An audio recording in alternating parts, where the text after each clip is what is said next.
हे दोस्तों, तो चलिए आज का बुक का स्टार्ट करते हैं, the laws of human nature के बारे में। तो ये वीडियो अगर आपको अच्छा लगे तो लाइक कमेंट फॉलो सब्सक्राइब जरूर कीजिएगा। हम भी सीखेंगे और आपको सिखाएंगे साथ में। तो वीडियो की शुरुआत करते हैं बिना देर किए हुए।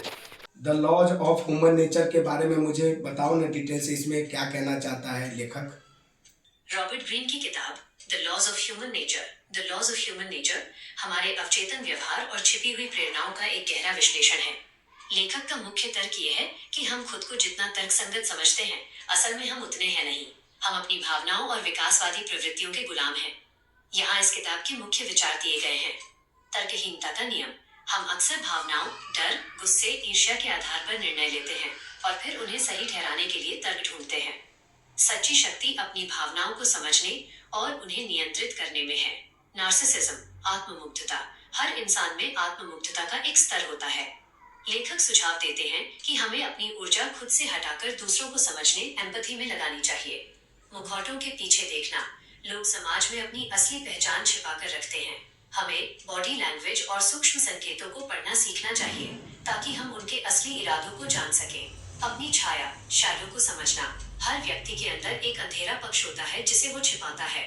इसे दबाने के बजाय हमें इसे स्वीकार कर अपनी रचनात्मकता में बदलना चाहिए। समूह का प्रभाव। जब हम किसी ग्रुप का हिस्सा होते हैं तो हमारी सोचने की शक्ति कम हो जाती है। हम भीड़ की मानसिकता के शिकार हो जाते हैं। निष्कर्ष। लेखक कहना चाहते हैं कि यदि आप खुद के और दूसरों के स्वभाव के इन अपरिवर्तनीय नियमों को समझ लेते हैं तो आप लोगों को बेहतर तरीके से प्रभावित कर सकते हैं और जीवन में अधिक रणनीतिक बन सकते हैं। क्या आप इस किताब के किसी विशेष नियम के बारे में विस्तार से जानना चाहेंगे? मुझे बताओ ना। रॉबर्ट ग्रीन की यह किताब मानव मनोविज्ञान का मास्टर क्लास है। लेखक का मानना है कि अगर आप लोगों के व्यवहार के पीछे के असली कारणों को समझ लें तो आप धोखे से बच सकते हैं और सफलता पा सकते हैं। यहाँ इसके कुछ और गहरे पहलू हैं। ईर्ष्या का नियम। लोग आपकी सफलता पर खुश होने का नाटक करते हैं, लेकिन अंदर ही अंदर ईर्ष्या पाल सकते हैं। इसे पहचानना सीखें। अहंकार और आत्मविश्वास। लेखक बताते हैं कि असली आत्मविश्वास अपनी कमियों को जानने से आता है, न कि झूठे दिखावे से। अल्पकालिक दृष्टि। हम अक्सर तुरंत मिलने वाले फायदे के पीछे भागते हैं। किताब सिखाती है कि दूर की सोचना, लॉन्ग टर्म थिंकिंग ही असली ताकत है। नियति का चुनाव। आप अपने चरित्र, कैरेक्टर को बदल सकते हैं।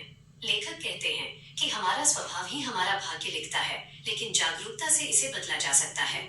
क्या आप चाहते हैं कि मैं इनमें से किसी एक पॉइंट को उदाहरण के साथ समझाऊं?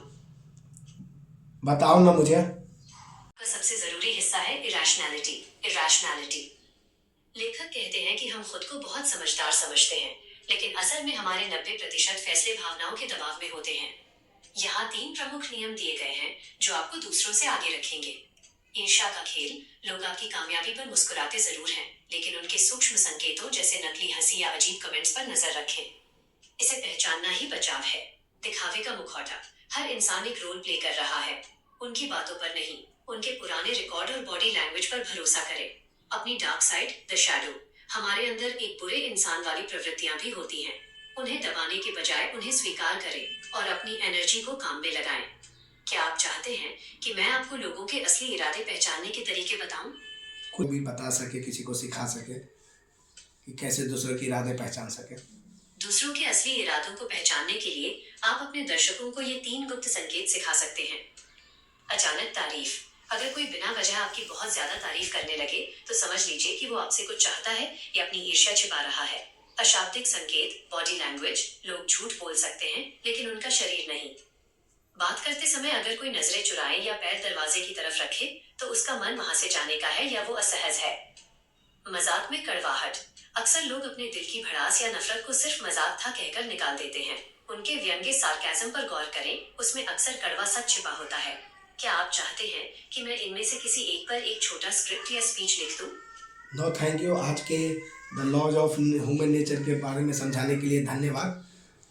आपका दिन शुभ रहे।